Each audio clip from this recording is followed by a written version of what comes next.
even know what you're talking about. So our economic background also, is very important in deciding our belief system. Then our religious upbringing. Now there are certain religions who don't eat pork. There are certain religions who don't eat beef. There are certain religions who don't eat onions. So it's the religious upbringing. So our socio-economic religious upbringing forms our belief system, and belief systems are formed here. Right? Now, why are we really talking about this? How is all this information going to help us? Our mind keeps getting information all the time from many sources. Right now I am giving you some information. I am standing in your environment. We keep getting information from our environment.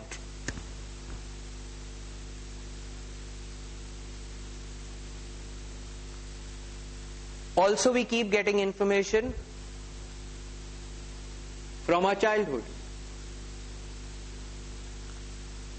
So if there is Mr. ABC who sees a dog and runs away and he doesn't know why, he's so scared of even a pet dog, and he's completely forgotten that when he was 1 year old he was badly bitten by a dog. So what we do, we take him in a state of hypnosis, he recollects, oh yes, this is why I have the fear, and with the help of suggestions, we remove that fear. So we do get thoughts from our childhood. Third place from where we get thoughts from is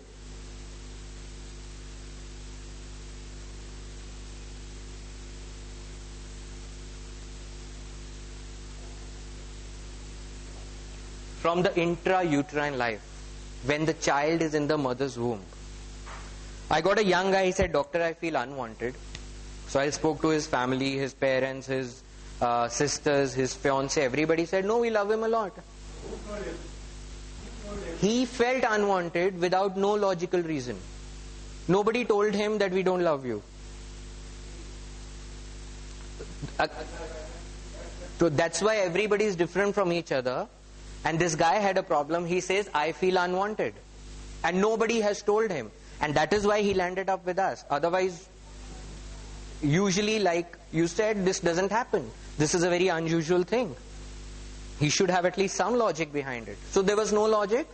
Spoke to his family, everybody loved him, and this is a very weird thing. Why you should feel that?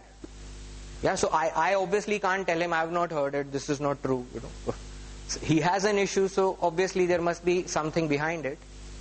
So I took him in a state of hypnosis, and he went back into a time when he was in the mother's womb. Now throughout the pregnancy, the parents kept on saying, "ये नहीं होता तो अच्छा था, already 3 बच्चे. ये तो undecided हो गया by chance." When he was born, he was brought up with lot of love. But what he heard that time caught on to him, and he continued feeling, I'm unloved. And once he got to know of this, we did some therapy, he got fine. So what I'm trying to say is, we do get thoughts from the intrauterine life, even though consciously we are not aware of it. Fourth place from where we get thoughts from is from a past life. And we've discussed about this. Like we meet people or we go to places and we feel that that's familiar. So now, we keep getting all this information all the time, and our mind can handle only a certain information. More than that, this filter gets clogged. We've heard of these students who prepare for their exam entire night, and next day when they go for the exam, they are completely blank. मैं तो पूरी रात पढ़ के आया था, कुछ याद ही नहीं आ रहा है. What did they do? They overloaded their filter. It can't take more than that. So similarly, when we get too much of this information, whether it's coming from your environment, your childhood, from any source, this filter can get clogged. And then the recall ability is also not very good, and the grasping ability is also not very good. It's a two-way filter. What we do as hypnotherapists, we induce this clogging of the filter to gain a direct entry here. But for what? What do we actually have in the conscious mind are rules. ये नहीं करना, वो नहीं करना, ऐसा नहीं करना, वैसा नहीं करना. Okay? Right now, if I want to use the washroom, I can't. I am talking. So I've made a rule for myself. After the talk, you can use the washroom, not right now. I am suppressing myself right now. And similarly, we have so many rules laid down for ourselves, so many times. What I have in the subconscious mind is experiences. Rule says, even if the boss shouts, keep quiet. Experience says, I hated it. I have a negative experience. Now let's say I'm a vegetarian. My rule says, don't eat non-veg. My experience says, zero experience for non-veg. I am fine. Let's say I am a non-vegetarian and my rule says you can eat non-veg. And my experience says 10,000 positives for non-veg. Again, I have no problem, I am fine. Now, if I was a non-vegetarian and I have now decided to be a vegetarian, now my rule says no non-veg. And my experience says 10,000 positives. Now I am in a problem. Now my rule is not matching my experience. Rule says I am so educated, I should have this job, I should have this post, my salary should be this much. Experience says I am unemployed. Not matching. So whenever they don't match, that's where hypnotherapy can help. What we do is, like I said, we cross that filter, we get an entry here,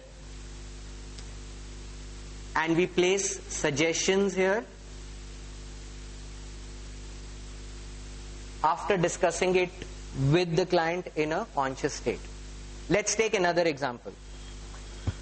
There is this smoker whose rule says don't smoke. His doctor says don't smoke. His wife says don't smoke. His children say don't smoke. He himself consciously doesn't want to smoke. But he has an experience of 10,000 positives. Rules not matching the experience, he has a problem. So he goes to a counselor. The counselor motivates him not to smoke. It works very well. But after a while it just fades away and he starts smoking again. What we do when we take him in a state of hypnosis, we put a suggestion here for smoking. So he has a pile of positives for smoking, 10,000 positive experience for smoking, and up there we put a suggestion, smoking is bad or negative. And then we bring him out. Now when this guy sees a cigarette, the conscious mind asks the subconscious, give me feedback about smoking, and the subconscious says negative. Now he feels it is coming from his own mind that it is bad. Earlier it was just suggestions and advices from other people. Now when it comes from his own mind, he is ready to take it. So this one negative, and we do repeat it over a times. Sometimes we just record the session and give the audio CD to that person, and he continues to increase this. Now this guy is able to leave the smoking.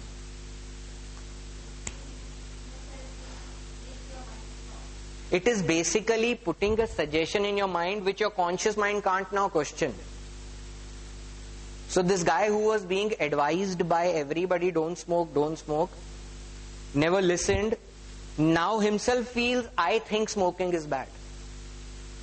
Because under hypnosis that suggestion was placed there. So you're very right when you say that, yeah, now the mind has become strong. We can put it that way. Okay? Now, can I rub this?